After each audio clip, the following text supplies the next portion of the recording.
بسم الله الرحمن الرحیم. السلام علیکم ودان میډیا درنو لیدونکو، خوښه خوشاله یو چې یو ځل بیا زموږ سره په نوي ویډیو کې استئ او هیله ده چې دغه ویډیو تر پایه وګورئ. نن زموږ په دغه ویډیو کې موږ بحث کوو چې سټنډرډ یا انټرنیشنل کرکټ سټیډیم څه ته وایي. موږ تاسو کو څه هم په افغانستان کې په مختلفو لوی ولایتونو کې او بیا په مرکز پلازمین کابل کې هم 2 یا 3 لوبغالي لرو یا سټیډیمونه، خو لا هم هغه انټرنیشنل معیار د دوی نه دی برابر. راځئ په دې وپوهیږو چې انټرنیشنل لوبغالی یا سټیډیم څه خصوصیات باید ولري. لومړی تر ټولو مهمه دا ده چې سټیډیم باید اوږدوالی کو موږ آن سایډ یا او آف سایډ په دواړو سایډونو کې یو مستقیما سړی ودرو یا یو ملګری ودرو او لاین کش کو، یو پړی کش کو، نو دا اندازه باید تر 140 او 150 متره وي، معنا مخامخ یو بل باید دغونه پراختیا ولري. موږ د یوې اندازه د بلې اندازې ته رسوو، نو دا باید د 140 نه تر 150 متره وي. بیا د ښځینه کوم سټیډیمونه چې په نړۍ کې مروج دي، هغې کې بیا تر 120 130 مترو پورې باید د دوی د لوبغالی یا سټیډیم وي. ځکه نن سبا نړۍ کې چې څومره سټیډیمونه جوړیږي یا لوبغالي جوړیږي، هغه ډېر وسیع او غټ وي. که تاسو د 19مې صدۍ کرکټ ته ولاړ شئ، نو هلته به هره شپږیزه له میدانه بهارېدله.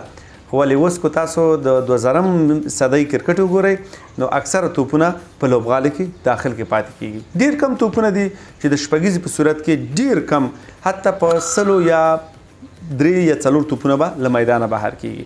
تاسو وګورئ حتی داسې شپږیزې راشي چې هغه 110 متره وي، خو ولې په داخل د میدان کې لګیږي. معنا دا 110 چې دي له میدانه هغه سایډ ته دي، نو که 110 هغه سایډ ته 110 دې سایډ ته شو، څو شو؟ دا 220 متره، یعنی موږ به ووایو چې د سیلبینو د یو سر نه او مخامخ بل سره پورې کیږي. د دې نه علاوه آوټفیلډ باید ډېر ښکلی وي، ګراسي وي، ښه چمن ولري. د دې ترڅنګ یو نړیوال سټنډرډ لوبغالی کو چې د ډے نایټ سیستم ولري یا شپنی یا د لایټونو سیستم ولري، نو دا هم یو معیاري خبره ده. ځکه چې کوچې ته هغه ولایتونه یا هغه ځایونه چې د ورځې موسم ګرم دی، په اوړي کې کولی شي د شپې هلته کرکټ وکړي، او دې ته موږ فول ډے او نایټ کرکټ هم ویلی شو. د دې نه علاوه چې دی سټنډرډ لوبغالي کې یوه بله خبره چې د هغه منظم د پویلینونه، یعنی د دوو لوبډلو لپاره جدا جدا د ناستې ځایونه چې هغې ته پویلین وایي، او دا باید ډېر منظم وي.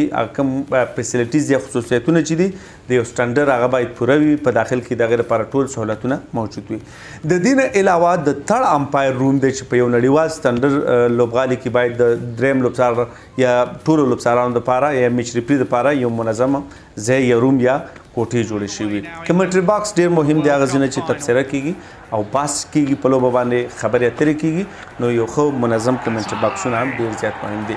د دې نه علاوه د لایو بروډکاسټ لپاره یا د سیالیو د ژوندۍ خپراوي لپاره د دې لپاره آنیر روم یعنې یوه کوټه چې هغه هلته تخنیکي خونه دلته ډېره مهمه ده، تر څو د دغه ځای د ټي وي بروډکاسټ وشي. د دې ترڅنګ موږ باید LED سکرینونه ولرو. تاسو وګورئ په افغانستان کې کیدلی شي په کابل پلازمینې په یو لوبغالي کې یو LED موږ ولرو، حالانکه په نړۍ کې تاسو وګورئ په هر لوبغالي کې کم سے کم 4 دانې LED سکرینونه لګي، په هغه باندې الکترونیک سکور بورډ دی، په هغه باندې معلومات راځي. د تړ امپایر ډیسیژن کو تاسو وګورئ پخوا به لیټونه لګېدل، دا ډېره قدیمي خبره ده. اوس هم تاسو وګورئ چې یا په کابل سټیډیم کې چې کله سیالۍ لایف وي، نو اوس هم لایټ لګي، خو نه دا LED بورډ باندې باید رن اوټ یا اوټ ډیسیژن یا ناټ اوټ ډیسیژن دا باید هلته راشي. د دې نه علاوه که موږ تاسو د مخامخ بیټسمین ته چې کومه دا سکرینونه لګېدلي دي، سایډ سکرین چې ورته وایي، یا مخامخ دغه کوم د بال تر څو دته شاته څه ښکاره نه شي، په ساده اصطلاح به یې زه ووایم، دا په دنیا کې ډېر پرمختللي دي. اوس الکترونیک جوړ شوي دي، برقي دي، او کله چې بیټسمین هلته ځي نو سټیټ ځي، هغه باندې اتومات یو توره پرده راځي. کله چې نان سټرایک ته ځي، نو هغه باندې ایډورټایزمنټ راځي. د دې نه علاوه زموږ سره په سټنډرډ لوبغالي کې تاسو کله بونډري روپ وګورئ او شاته الکترونیک بورډ لګېدلي، کوم چې دا مشهورتیاګانې پکې راځي، دلته باید کم سے کم چې ډېره کمه اندازه باید موږ سره 8 متره وي، تر څو لوبغاړی بونډرۍ نه واوړي او هلته ځان کنټرول کړي. د دې ترڅنګ په یو نړیوال سټنډرډ لوبغالي کې هغه جیم ډېر مهم دی، هلته باید جیم وي. اکاډمي نه وي هغه اوپن اکاډمي ده. د دې ترڅنګ انډور اکاډمي ډیره زیاته مهمه ده. کو یو په څنګ کې باید ښه میلمستون هم ولري او د دې نه علاوه سویمینګ پول هم ډیر زیات مهم دی. اکثره لوبغاړي تمرین وکړي یا جیم ته لاړ شي نو د دې اصول دا دی چې دوی باید بیا هلته سویمینګ پول یا د لمبا دپاره یو هاوس هم ولري.